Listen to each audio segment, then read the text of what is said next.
Olá, ouvintes! Começando mais um episódio do Tá de Clinicagem, podcast de clínica médica feito para internos, residentes, qualquer profissional de saúde que queira discutir um pouquinho os temas de clínica médica. Meu nome é Pedro Magno. Eu sou o Frederico Amorim. E eu sou o Guilherme Moura. Agora a gente tá no esquema rotacional, né, do podcast, sempre grupos diferentes, não é mais os quatro principais, né, agora é uma loucura. Porque o Iago e o Gui estão cada vez mais dentro do podcast também, né? Eles já são membros do TDC já faz um bom tempo já. Mas hoje o episódio é para voltar com um tema pro podcast, que a gente já mencionou lá no começo, no episódio número 6, que é lesão renal aguda, né? Só que dessa vez com foco em lesão renal aguda no paciente internado. Ele estava na sua enfermaria, ele estava na UTI, e aí ele acabou desenvolvendo uma lesão renal aguda. E agora? O que eu tenho que pensar? Cara, isso é o dia a dia da enfermaria, né? Ainda mais que na enfermaria é comum ficar pedindo exame diário, ou pelo menos exame a cada 2 dias. Você vê certinho a alteração de creatinina e fica aquele negócio assim, o cara tá tratando alguma coisa já, que a princípio não estava lesando o rim, do nada começa a piorar a creatinina e começa uma nova investigação, mas agora num estilo de paciente totalmente diferente, né? Não é o paciente que você não sabia muita coisa, chegou para você, é o paciente que aconteceu coisas durante a internação que talvez possam ter contribuído para isso, né? Com certeza. Mas antes da gente começar o episódio, eu queria dar um lembrete para os nossos ouvintes que o TDC agora tem a sua newsletter Covid, né? Uou! A gente já está na 4ª edição. É um newsletter focado para a gente tentar abordar as novidades que a gente tem de coronavírus, porque a gente sentiu a necessidade de falar sobre isso, mas se a gente fizesse um podcast sobre cada novidade que saísse, sobre cada assunto que saísse, ia virar só Covid o nosso tema, né? Ia se tornar impraticável. E como tá saindo muita coisa, pessoal, a respeito de Covid, todo dia sai artigo novo, todo dia sai no jornal uma notícia nova, o Ministério da Saúde publica alguma coisa, a OMS publica alguma outra coisa.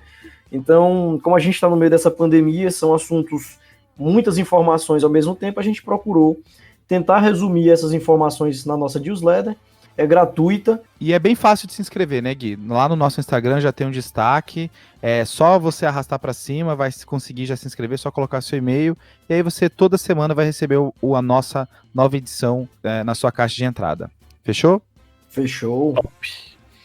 Mas então, pessoal, o episódio de hoje é focado na lesão renal aguda no paciente internado. É um assunto importante porque a lesão renal aguda, ela, além de ser muito comum quando o paciente está hospitalizado, tem estatística de 20% até 40% dos pacientes clínicos, quando internado, eles vão desenvolver uma lesão renal aguda em algum momento da internação. Ele ainda carrega a importância que toda situação, toda doença em que o paciente interna, se ele desenvolve lesão renal aguda, o paciente acaba de ficar mais grave.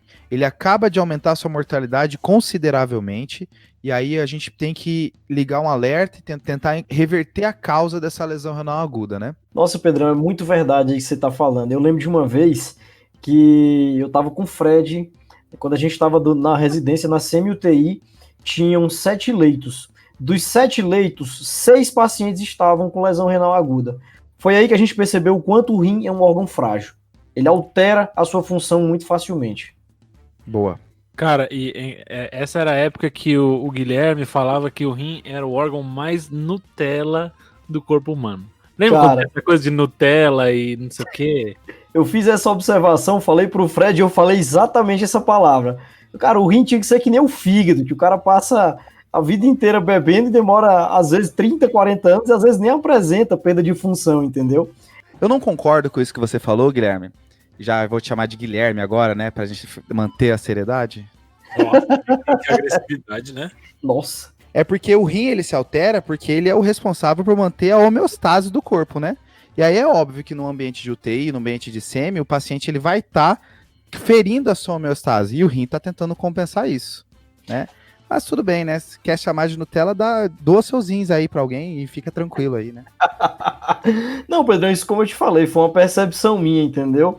Porque eu não via outros órgãos alterarem em tanta proporção como os rins, por exemplo. Relaxa, Gui, ele tá falando isso porque ele quer fazer nefro, é só isso. Esse é o único motivo. Eu acho que é isso também. E só para deixar claro, a gente vai usar os critérios do CADIGO, tá certo? Em 2012 Boa. Foi lançado um guideline que tem as definições de lesão renal aguda e a gente vai usar esses critérios que são os de CADIGO, tá bom? Fechou, Gui. Top. Tem até um boato que talvez saia o novo Cadigo esse ano, né, 2020, né? Agora a gente não sabe o que os planos que existia para 2020 vão se manter, né? Mas se sair coisa nova, o TDC vai mostrar para os nossos ouvintes. Com certeza. Mas além de lesão renal aguda, a gente quis focar no paciente já internado, né? Mas por que, Fred? Muda a nossa maneira de pensar? O paciente está internado, o paciente que chegou na UPS já com a creatinina alterada? Cara, eu acho que assim, a gente tem aquele pensamento clássico, né, de pensar em lesão renal aguda entre pré-renal, renal e pós-renal. E no paciente internado, talvez eu possa usar esse mesmo pensamento, mas o que vai mudar muito pra gente é a etiologia, né? Então, apesar de eu poder classificar dessa forma, as etiologias de um paciente que chega no PS com lesão renal e do paciente que desenvolve lesão renal durante a internação, talvez sejam um pouquinho diferentes. Talvez tenha algumas sacadas do paciente internado que são diferentes do paciente que chega no PS, sabe? Com certeza, Fredão. Em termos de porcentagem, o que a gente vê? O paciente que vem da comunidade, em 70% das vezes, ele vai ter uma lesão renal pré-renal, tá? No paciente internado, esses 70% passam a ser lesão renal intrínseca. Na verdade, ocorre só uma inversão. Quando o paciente vem da comunidade, é 70% pré-renal e 20% intrínseca, e quando o paciente está internado, são 70% intrínseca e 20% pré-renal. Mas assim, quando eu vejo um paciente com lesão renal aguda pela primeira vez, eu penso que esse paciente ele vai ganhar 4 coisas. A primeira é uma história bem colhida, a segunda é um exame físico bem feito, a terceira vai ser uma urina 1, e a gente até mencionou lá no episódio 6 que num paciente com uma lesão renal aguda eu vou querer saber como que tá a urina dele, né? Que é praticamente o produto do rim. Então eu vou querer saber se tem ali alguma pista. Então, além da história, exame físico, urina 1, e vai ganhar um ultrassom de rins e vias também, para a gente ver se esse paciente tem algum grau de obstrução, né, pós-renal. Isso muda para vocês no paciente internado? Não necessariamente. A única coisa que vai mudar é o peso que eu vou colocar em algumas etiologias. Mas essa abordagem inicial, a anamnese de exame físico eu não posso falar que não vai entrar, né? Mas a diferença é que não vai ser mais anamnese, né? Vai ser ver tudo o que aconteceu com esse paciente durante a internação. Isso é uma mudança, né? Então, checar drogas que ele usou, checar procedimentos que ele fez, tudo isso eu vou ter que ver nesse paciente que tem lesão renal aguda, não só urina 1 e ultrassom de rins e vias. Né? Eu acho que o grande diferencial do paciente que está internado é que o paciente tem uma coisa que a gente chama de prontuário, e que muitas vezes a gente consegue identificar quando que o paciente fez lesão renal, entendeu? Então é aquele cara que está internado por qualquer motivo, e a gente vai coletando exames dele ou diariamente, ou a cada 2 dias, a depender da necessidade da patologia que ele apresente, e naquele determinado ponto, naquele determinado dia, a gente viu, putz, aqui a creatinina dele subiu, ou aqui ele diminuiu o débito urinário. A partir dali, pessoal, a gente tem como olhar retrospectivamente no prontuário dele para saber o que foi que aconteceu. Acho que para ver em prontuário, idealmente a gente vê pelo menos 3 coisas, né? As medicações que esse paciente fez, e a gente vai tentar localizar a prescrição dele próximo a quando eu identifiquei a lesão renal, no dia e alguns dias antes. Os controles desse paciente, então se eu tiver quantificação de débito urinário, PA, etc. E por último, se ele fez algum procedimento. Acho que essas seriam as 3 coisas que eu pensaria inicialmente. Boa, Fred. Mas então, Fred, falando sobre as medicações que o paciente está fazendo, assim, o que liga o alerta para a gente pensar que pode ser a causa da lesão renal aguda? Então, Pedrão, essa parte da medicação, olhar no prontuário as medicações que o paciente usou, acho que é a parte que talvez a gente foque mais, né? Lesão renal aguda induzida por droga. E acho que ideal é pensar talvez em grupos de drogas do que pegar uma listona. Lista você vai achar várias na internet, você vai achar vários tipos de lesão renal, vários mecanismos, acho que não é o foco nosso agora falar dos mecanismos. E tem aqueles que a gente vê mais, né? Vê mais lesão renal aguda associado. Os famosos, né? Famosos. E só lembrando que quando a gente fala de reação à droga, tem uma reação que a droga faz, que é esperada da droga, que ela vai fazer na maioria dos pacientes, e isso vai depender de duração de terapia e dose, e tem uma reação de hipersensibilidade, que aí é uma reação imunomediada que só vai ter em alguns pacientes. Então você quer dizer que tem droga que se eu deixar por muito tempo, todo mundo vai se ferrar? Mas tem droga que só algumas pessoas premiadas que vão acabar tendo azar, é isso? Mais ou menos, acho que é mais ou menos isso mesmo. É a história da anfotericina B, que na verdade é uma droga nefrotóxica que mata fungo? Esse é o nosso grande João Mendes comentou num dos episódios que a anfotericina B é um nefrotóxico que mata fungo, mas... Exatamente. Mas então tem algumas medicações que eu já espero que causem nefrotoxicidade. Então, dividindo elas assim em grupos, acho que a gente pode pegar quatro grandes grupos que eu fico de olho, que são antibióticos, e aí clássico dos antibióticos, aminoglicosídeo, colistina, que são as polimixinas, avanco e anfotericina B. Acho que são os principais que a gente precisa ficar de olho. Lembrando que as cefalosporinas, as penicilinas e os carbapenicos não comumente causam lesão renal, então não vão ser os primeiros que eu vou pensar nesse momento. Então aquele paciente KPC que você troca a amicacina por polimixina para diminuir lesão renal aguda não adianta muito, Fred? Essa sua pergunta foi capciosa, né? Mas a polimixina é muito nefrotóxica, né? Então polimixina, aminoglicosídeo e a anfotericina B são famosamente nefrotóxicas e elas têm uma característica específica que elas podem causar nefrotoxicidade associada a distúrbios hidroeletrolíticos, principalmente hipocalemia e hipomagnesemia, né? Só uma coisa em relação à própria anfotericina, é que se nós pudermos usar as conformações lipossomais ou complexo lipídico, se o seu hospital tiver essa disponibilidade, procure usá-las, porque elas são bem menos nefrotóxicas do que a forma desoxicolato. Só para complementar, Fred, em relação à vancomicina, a melhor forma de você diminuir lesão renal pela vancomicina é usar a vancocinemia. Tá? Então, se seu hospital também tiver essa disponibilidade, sempre faça a dose e use um protocolo de vancocinemia, porque isso ajuda a diminuir aí as lesões renais encadeadas por essa droga. Pessoal, além dos antibióticos, então tem algumas outras classes que a gente tem que pensar, que são quimioterápicos, e aí é um perfil bem específico do paciente, né, o paciente oncológico, principalmente as platinas, né, cisplatina, carboplatina, mas aí além disso, metrexate, que é uma droga muito comum, tanto em paciente oncológico quanto em reumatológico, e as fosfamidas, né, ciclofosfamida e fosfamida, etc. Uma coisa que o Rafa fez um post uma vez, aqueles inibidores de checkpoint, as imunoterapias também têm relação com lesão renal. Então, para quem está com esse tipo de paciente em mãos, é uma coisa a se pensar. Aí, em terceiro, os anti-inflamatórios, né? Então, super famosos, os anti-inflamatórios não esteroidais.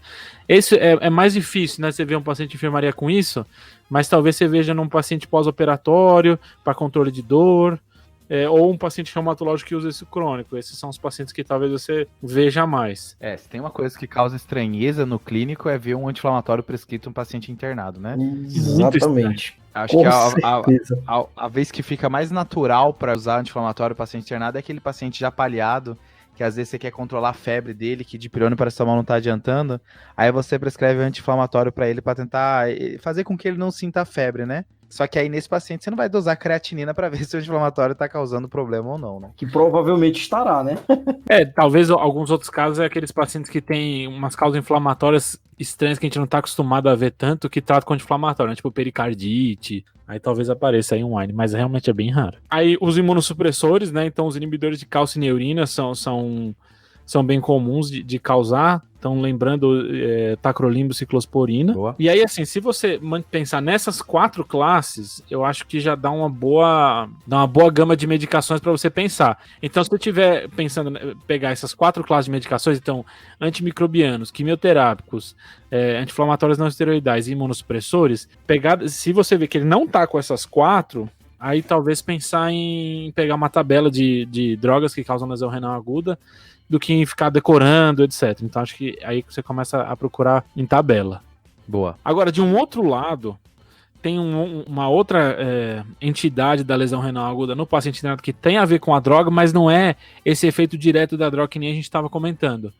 É um efeito de hipersensibilidade. Então lembrando que tem hipersensibilidade imediata, que é aquela que a gente pensa mais anafilaxia, reação urticariforme, e tem a hipersensibilidade tardia. E uma das reações de hipersensibilidade tardia é o que a gente chama de nefrite intersticial aguda. Ah, top.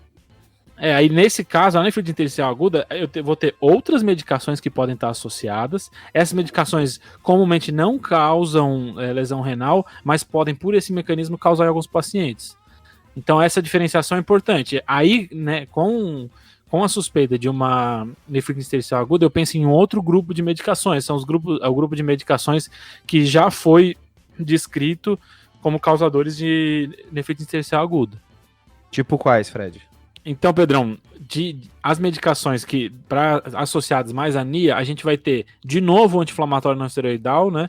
Então ele é meio coringa em lesão renal associada à medicação, mas aí começa a entrar os antibióticos que a gente já comentado que talvez não entrassem na outra, né? Que é penicilina e cefalosporinas.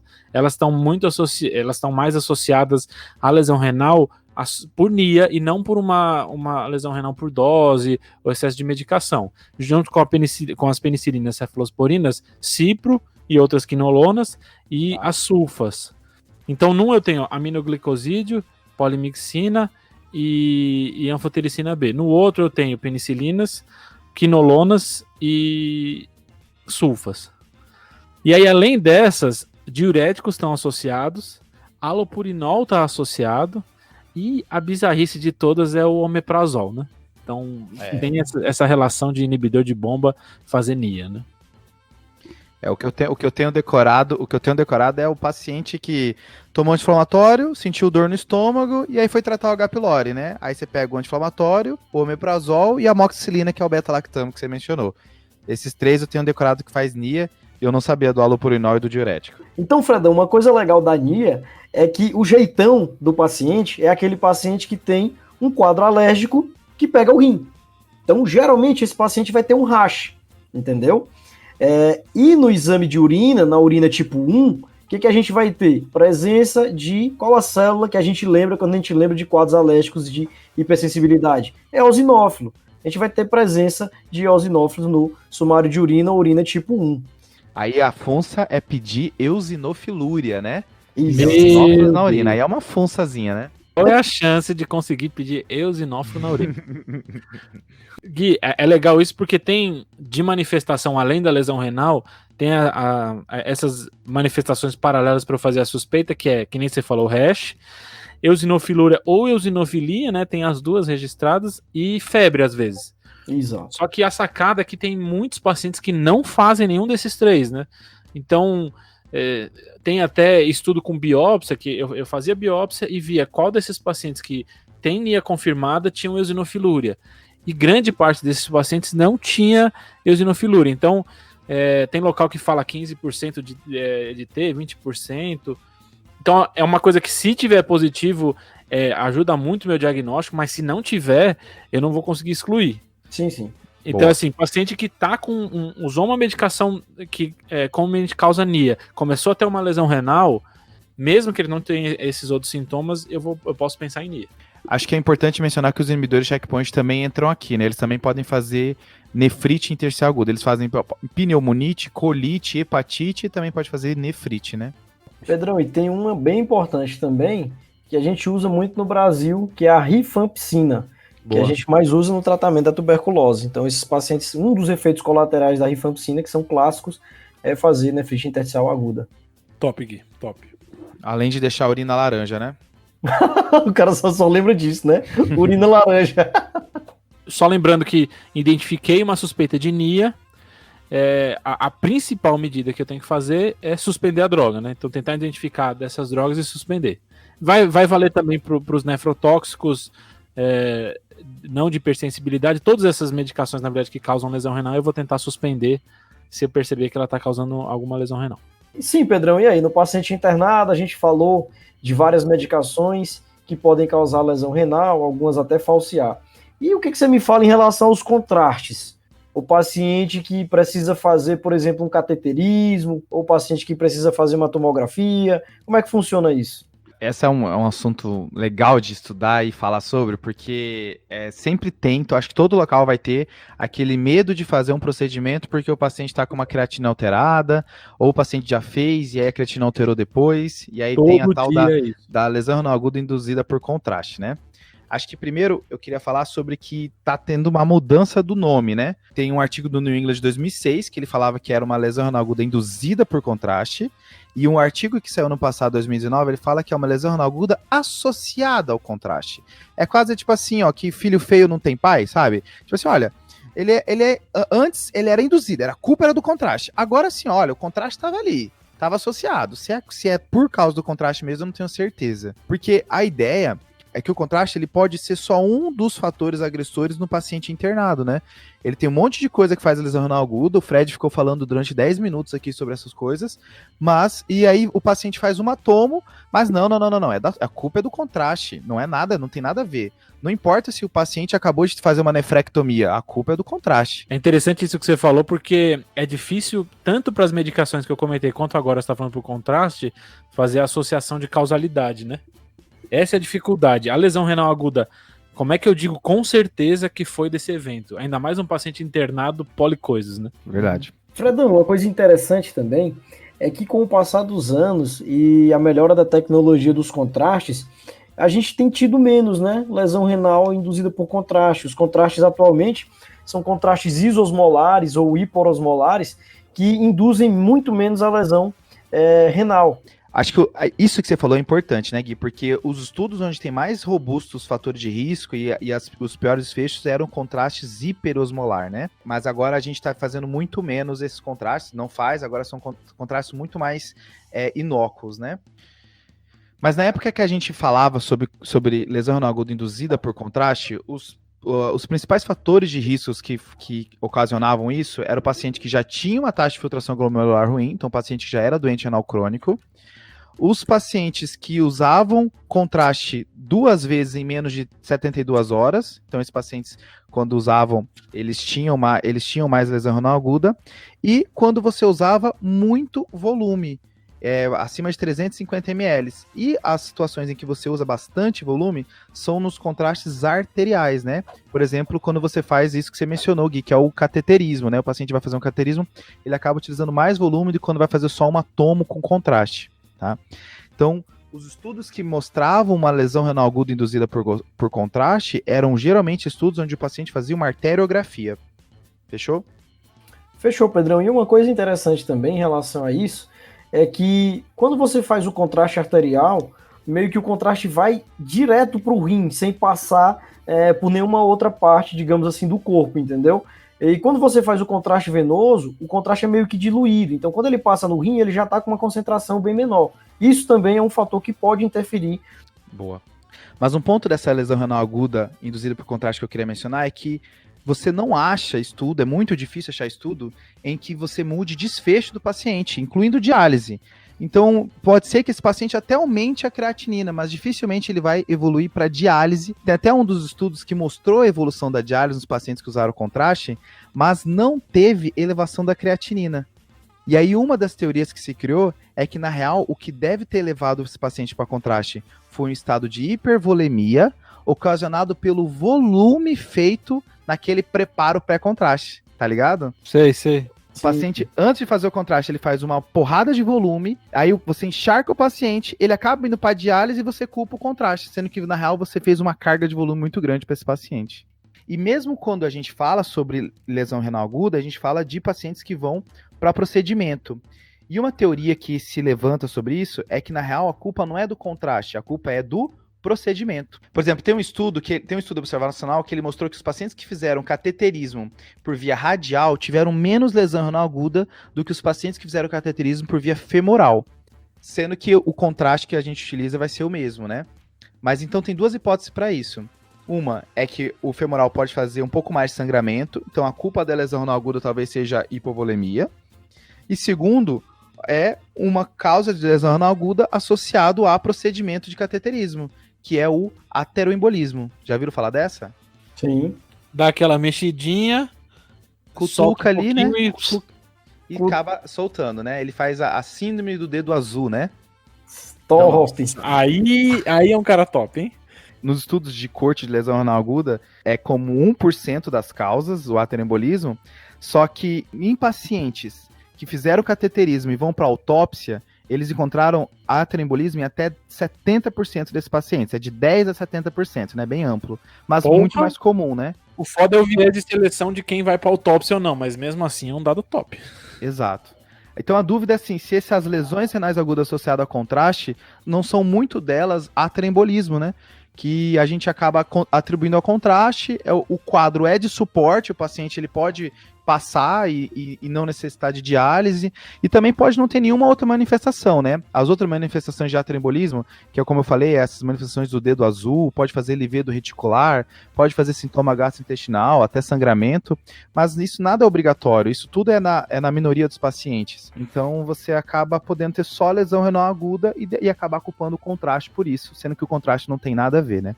Top. Pedrão, o que eu fiquei na dúvida é se teu pai tem uma fábrica de contraste, porque tu tentou levar o contraste de todo jeito, é isso mesmo? Não, é quase isso, Gui, é quase isso. Eu acho que o grande problema, Gui, existe um termo chamado renalismo. Renalismo é o medo de fazer contraste em pacientes que têm alguma alteração renal. E aí esses pacientes acabam evoluindo mal porque você ficou com medo de fazer contraste neles. Nossa, é verdade, muito verdade. Muito obrigado por ter falado esse termo. Nossa, eu tava precisando de nomear essa sensação, sabe? Renalismo.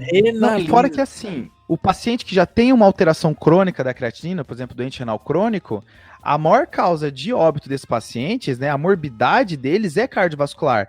Então é provável que eles precisem de cateterismo em algum momento, só que se a indicação clínica é clara, esse paciente ele vai fazer contraste, sabendo que existe um risco, que a gente não sabe o desfecho real desse risco, se leva mais a diálise ou não. A princípio, os estudos que a gente tem é que não leva, mas eu não fazer uma angiotomo quando eu estou pensando em TEP, ou um cateterismo quando eu estou diante de um quadro agudo, né, cardiovascular, é muito mais maléfico ao paciente, né? Pedrão, esse conceito que você está falando é muito top, cara, porque o que você está dizendo é justamente você trocar o possível dano do contraste pela certeza do dano de você não fazer o exame, entendeu? Perfeito. Então isso não tem sentido se você for parar pra pensar. Acho que até uma coisa para mencionar, que no guideline do CADIGO, ele fala assim, ó, evite, se possível, exames contrastados. Mas é óbvio que, se eu tô pensando em TEP num paciente estável, eu até posso fazer um ultrassom de membros inferiores, que se tiver trombose lá, vai ter trombose no pulmão e o tratamento vai ser o mesmo. Mas se o ultrassom vem negativo, eu vou ter que ir para tomo de tórax. E se eu estou pensando em angina mesentérica, eu vou ter que ir para tomo contrastado de abdômen. Não há o que se fazer, entendeu? Pedrão, eu vejo esse renalismo. Nossa, realmente esse termo é muito top. Eu vou usar sempre agora. O renalismo, eu vejo muito mais com exames contrastados venosos do que arteriais. É que talvez não tive muito contato com muitos serviços de cardiologia, mas eu vejo muita gente segurando tomo por causa de lesão renal. Muita gente. E assim, às vezes lesão renal boba. 1,6 de creatinina, já tem gente falando assim, não, mas vai piorar muito a função renal. CAT eu nunca vi, mas angio-TC é todo dia. Fredão, o que eu vejo no serviço que eu faço residência de cardiologia é justamente exatamente isso que você está falando. Geralmente, quando o paciente precisa de um cateterismo ou de uma angioplastia, é um quadro agudo, entendeu? E nos quadros agudos, as pessoas não ponderam tanto. Então, o cara até tá lá com infarto com supra, você não vai ficar pensando no rim dele, porque o coração vai matar ele primeiro, entendeu? Então você faz, depois você maneja. E não tem que ponderar, né? Exatamente. Pedrão, me fala uma coisa. E se o paciente está internado, fez algum exame contrastado e agora piorou a creatinina dele? O que você acha disso? Eu acho que com os contrastes atuais, e se for um exame com baixo volume, muito provavelmente não é do contraste. Se for de um exame, por exemplo, arterial, ele fez um cateterismo, até pode ser do contraste, mas as evidências atuais nos mostram que esse paciente não deve ter um desfecho pior, nem de mortalidade, nem de diálise. Então dá pra gente ficar mais tranquilo. Mas acho que o mais importante é buscar as outras causas. Será que não tem alguma outra coisa e eu tô só culpando o contraste porque é o mais cômodo, né? Top. Essa informação é muito boa. Pedrão, cara, e uma pergunta. A gente vê muito nos protocolos hospitalares a questão da profilaxia da lesão renal associada a contraste. A gente tem evidência de que não aumenta a mortalidade a lesão renal associada a contraste, e a gente tem também muita evidência de que não leva mais o paciente para diálise. Mas se a gente puder fazer alguma coisa para não aumentar a creatina do paciente, o que a gente faria?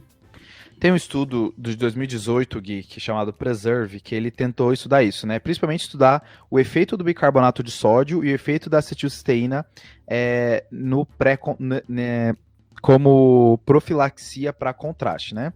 O que esse estudo mostrou é que a acetilcisteína não tem necessidade, isso aí a gente já pode, isso aí tá bem marcado, não há necessidade disso. E ele mostrou que fazer bicarbonato de sódio ou fazer soro fisiológico, tanto faz. Não teve diferença nenhuma entre fazer ou um volume com soro fisiológico ou volume com bicarbonato de sódio, aí vai depender do freguês, né? Mas, Gui, tem um outro estudo que ele comparou entre fazer esse protocolo de volume versus você avaliar pela pressão do átrio direito como é que está a volemia desse paciente. E quando você olha pela volemia, teve menos lesão renal aguda. O que isso quer dizer pra gente? Ao invés de ficar fazendo volume, você tem que atingir a euvolemia desse paciente. Se o paciente está hipovolêmico, você vai dar volume. Se ele está hipervolêmico, é óbvio que você não vai dar. Então o lance é você tentar decifrar se ele está euvolêmico ou não, que é uma das perguntas mais fáceis da medicina, é você estimar a volemia de um paciente. Qualquer residente de clínica, ele consegue, em 2 segundos, ver a volemia de um paciente, né, Fred? Cara, eu acho essa uma das coisas mais difíceis de... Acho que é a coisa mais difícil que eu acho de avaliar de um paciente é a volemia. Muito. Quando é fácil, é muito fácil, mas... Chegou assim, paciente com IC, pronto, acabou. Não sei mais nada. Ele tá demasiado, mas não tá. Se ele tem hipominemia... Ah, não, cara, é muito difícil, muito. Eu acho que esse é um dos principais motivos, Fred, que eu sou um dos contras da gente fazer um episódio de sódio nesse podcast. Porque você tem várias maneiras de tentar burlar, mas no final você vai ter que tentar ver a volemia desse paciente, é muito difícil. Cara, já peguei paciente que tinha IC, que tava todo edemaciado, tinha diarreia há 8 dias e tava com hipominemia. Como é que eu vou avaliar a volemia desse paciente? É impossível, é impossível. Isso aí dá não. Cara, e falando assim de manter a volemia, de avaliar a volemia do paciente, uma outra coisa que a gente pensa muito no paciente que chega no PS, mas não tanto no paciente internado, é pré-renal, né? Então, dá para fazer pré-renal num paciente internado? Fredão, só dá para fazer. Algo em torno de 20% dos pacientes que apresentam lesão renal aguda durante a internação, trata-se de lesão pré-renal. É lógico que... é muita coisa, viu? Porque eu sempre vejo um sorinho a mais, um sorinho que não precisava, e mesmo assim os pacientes fazem pré-renal, né? Exatamente. Só que tem um detalhe interessante, pessoal. Pré-renal, o que é que isso quer dizer? Quando o paciente faz uma lesão renal aguda pré-renal, está tendo uma perfusão renal ineficaz. O rim da gente, ele é muito sensível à perfusão. Então, se essa perfusão diminui, ele sofre, tá certo? Então, só que muitas vezes, quando a gente pensa em pré-renal, a gente associa muito com volemia.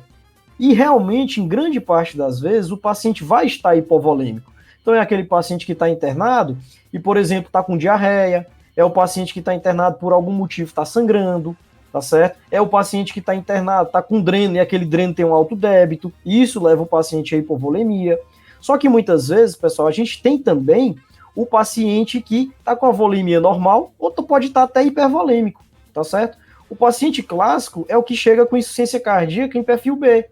Esse paciente, na realidade, na maioria das vezes, ele vai estar hipervolêmico. E o que vai levar a lesão renal dele vai ser, na realidade, uma congestão dos vasos venosos renais.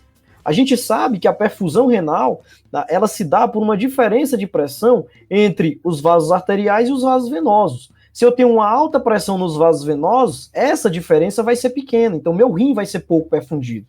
E nesse caso, eu vou ter que fazer o quê? Tratar a hipervolemia do paciente.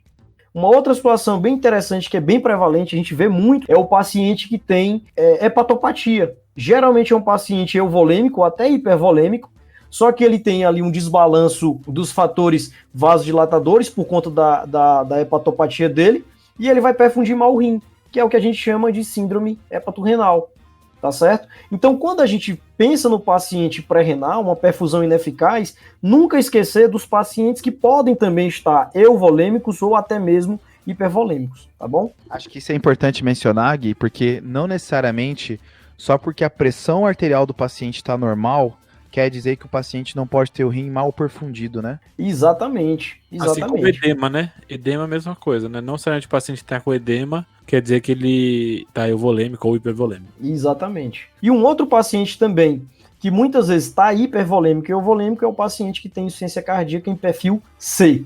Só que quando a gente pensa em lesão renal por má perfusão causada pelo coração, a gente pensa muito no perfil C, que é aquele paciente que tem a fração de ejeção diminuída, é um coração que não consegue manejar tanto volume.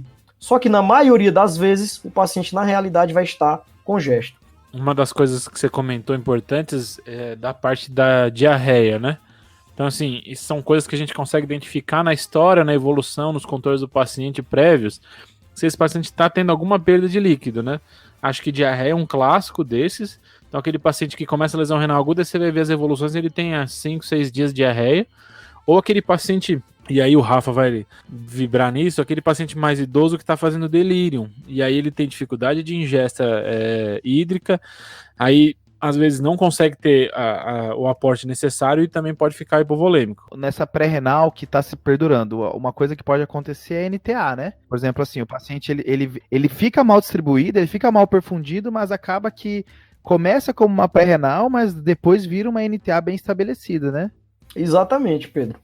Por isso que a gente tem que procurar encontrar a etiologia e tratar logo.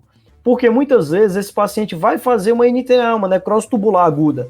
Inclusive, queria deixar aqui uma ressalva, que NTA é a principal causa de todas as causas, é a principal causa de lesão renal aguda em paciente internado. 45% das vezes vai ser justamente necrose tubular aguda, tá certo? Se o paciente tem uma lesão aguda pré-renal e a gente não trata ela a tempo, a evolução natural dessa história é justamente evoluir para necrose tubular aguda. E aí, por que é importante, pessoal, a gente diferenciar pré-renal de necrose tubular aguda? Porque quando o paciente evolui para necrose tubular aguda, eu sei que a recuperação renal dele não vai ser tão rápida. A principal função de saber que é NTA é acalmar a ansiedade do médico, né? Não, e em termos de prognóstico também, Pedrão. Quando a gente sabe que o paciente evoluiu para NTA, a gente sabe que ele vai ter que ter aquele tempo de algo em torno de 21 dias para recuperar a função renal. Exato. Entendeu? Então, evita até da gente tomar condutas iatrogênicas também. E nessa divisão, a gente tem aquela tabela clássica, né, para dividir as lesões renais pré-renais e renais intrinsecamente, né? A gente sabe que necrose tubular aguda é uma lesão renal intrínseca no compartimento túbulo-intersticial do rim. Existem algumas coisas que a gente usa com bastante frequência, é fácil usar, e o que eu queria destacar aqui é na urina tipo 1, no sumário de urina. Se a gente tem algum cilindro que não seja cilindro hialino, fala a favor de necrose tubular aguda. No caso, por exemplo, tem lá no seu sumário de urina presença de cilindros granulares. Cara, isso é necrose tubular aguda. Existem aqueles outros parâmetros que eles são pouco usados na prática, porque são difíceis de usar. Por exemplo, a excreção da fração de sódio é difícil de usar, porque se você administra, por exemplo, soro fisiológico para o seu doente, ou se você faz um diurético, você já perde o parâmetro, entendeu? Uma outra coisa que eu queria falar de pré-renal, porque, por exemplo, assim, às vezes o paciente ele interna num quadro de C, e aí você começou a fazer furosemida, começou a tirar ele daquela quadro de hipervolemia, e aí a create começa a piorar. Aí você fala, poxa, será que essa create é o rim encharcado, como o Gui falou antes, né? Ou será que eu tirei água demais e agora eu tô fazendo uma pré-renal dentro do hospital para esse paciente? Essa é sempre a dúvida, né? E aí a ferramenta que eu considero a melhor para ser utilizado é o peso do paciente. Tem algumas doenças em que o paciente ele tem que ter peso anotado no seu prontuário, tanto no consultório, mas principalmente na internação, que é insuficiência cardíaca, cirrose, síndrome nefrótica e DRC, dialítica, que esse geralmente vai anotar o peso antes da diálise, né? Pedrão, essa informação é muito importante, pesar diariamente o paciente em jejum. Porque, meu amigo, se o paciente começou com 100 quilos e agora ele está com 90 durante a sua internação, o que fala a favor de quê? Isso fala a favor de quê? Que você tirou líquido demais dele, o cara perdeu 10 quilos, entendeu? Essa sua ponderação é muitíssimo importante, muito importante. Mas, Gui, você olhou o prontuário do paciente, não tem nenhuma das drogas que o Fred mencionou, o paciente não fez um cateterismo antes, não tem nada para o paciente ter uma baixa perfusão renal, como você mencionou. vai no exame físico, o paciente parece estar euvolêmico. O que mais que você pode buscar no exame físico aí que pode me ajudar a achar a causa da lesão renal aguda? Cara, uma coisa que muitas vezes a gente não vê, você palpar a barriga do paciente. O paciente está internado, é um paciente que já tem uma doença renal crônica, não dialítica, tem uma creatina ali de 4, e aí de repente você vê que o paciente estourou a creatina dele, foi para 7, 10. Aqui examinando o paciente, tentando entender, já viu história, já viu tudo, aí você vai examinar o paciente, tá lá, o paciente tem uma leve dor, palpação na região hipogástrica. Putz, esse cara tá o quê? Com bexigoma. Aí você tem que pensar no último compartimento, que é justamente o compartimento pós-renal. Uma das causas, pessoal, inclusive de ascensão rápida de creatinina nos pacientes, é quando ele tem alguma obstrução. Essa obstrução do trato urinário do paciente, ela pode ser anatômica, tá certo? Anatômica alta, anatômica baixa. Na grande maioria das vezes que a gente encontra isso, é o paciente que tem algum problema de próstata. Ele pode ter uma hiperplasia prostática, ou ele pode ter até um câncer de próstata mesmo, obstruindo a uretra. Uma outra possibilidade é o paciente que tem alguma malignidade, isso acontece muito, por exemplo, em tumores de ovário, que o paciente termina tendo uma obstrução ureteral bilateral, tá certo? Ou aquele paciente que tem rim único também e tem uma obstrução ureteral no rim único dele. Na história desses pacientes, pessoal, a gente tem que ver também uma outra causa que é muito importante, as medicações. Top. Então, às vezes, o paciente está ali internado, é aquele paciente que está meio agitado, você vai lá, faz um Aldol na madrugada para ele ficar mais calmo, mais tranquilo, e aí de manhã o paciente não urinou. A enfermagem chega para você, doutor, o paciente não urinou. Você vai palpar, tá lá um bexigoma, entendeu? Então, tem muitas medicações da prática médica da gente que fazem que podem predispor à retenção urinária. Dentre eles, opioides, os antiparkinsonianos também, os antidepressivos. Muitas vezes o paciente está internado, ele tem, por exemplo, um quadro alérgico. Aí você vai lá e faz uma difenidramina. Difenidramina também é uma das medicações que pode levar o paciente à retenção urinária e uma lesão renal aguda pós-renal. Se você puder, às vezes é difícil você palpar o bexigoma. Uma coisa que pode te ajudar muito é se você tiver um ultrassom. Se você tiver um ultrassom no seu hospital, é bem fácil. Você coloca o ultrassom acima da sínfise pública e para ver a bexiga. Se a bexiga estiver cheia, é sinal de que aquele paciente está com alguma obstrução baixa. Mais uma vez a gente mencionando o ultrassom à beira do leito, né? Uma medicação que também pode causar, que eu já vi uns 2 ou 3 casos na residência, é a Atrovent, né?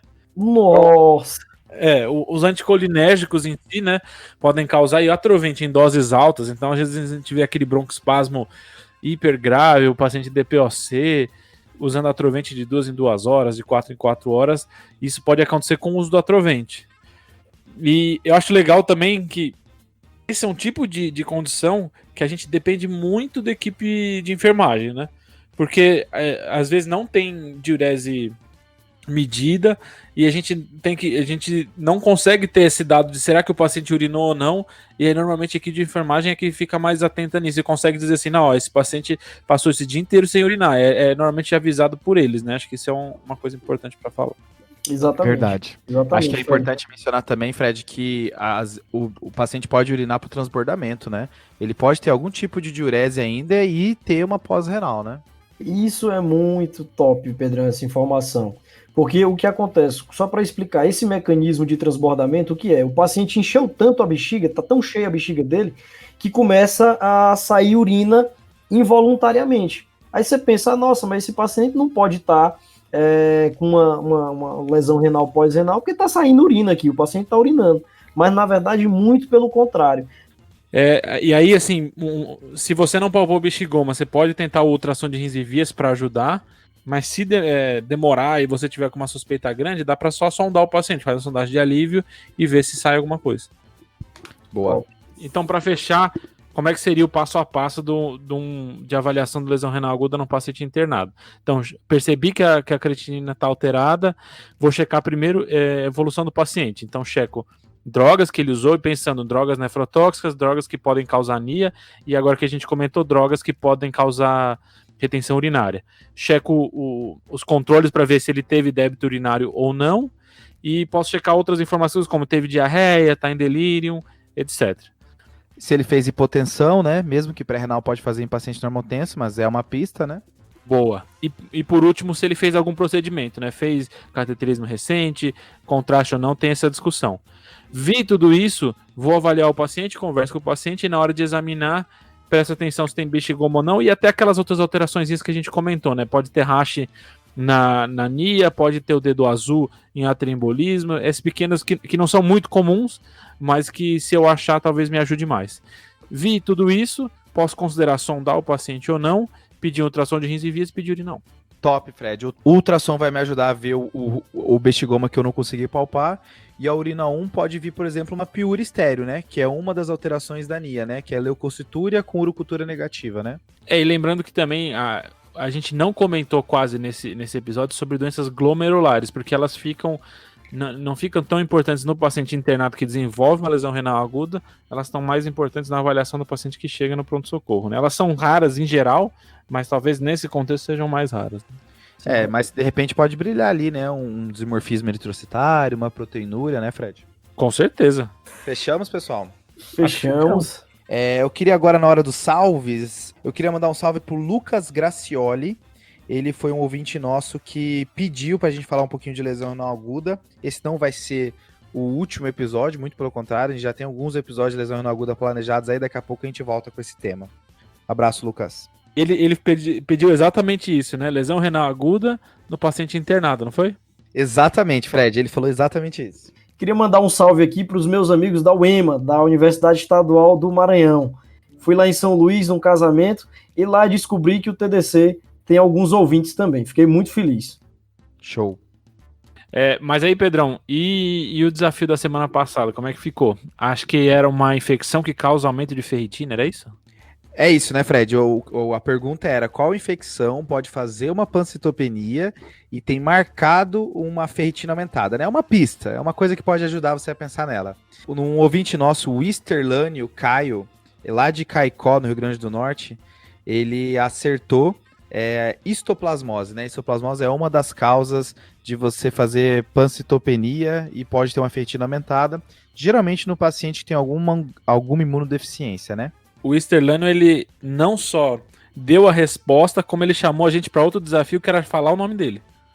Tá, verdade, verdade. Boa.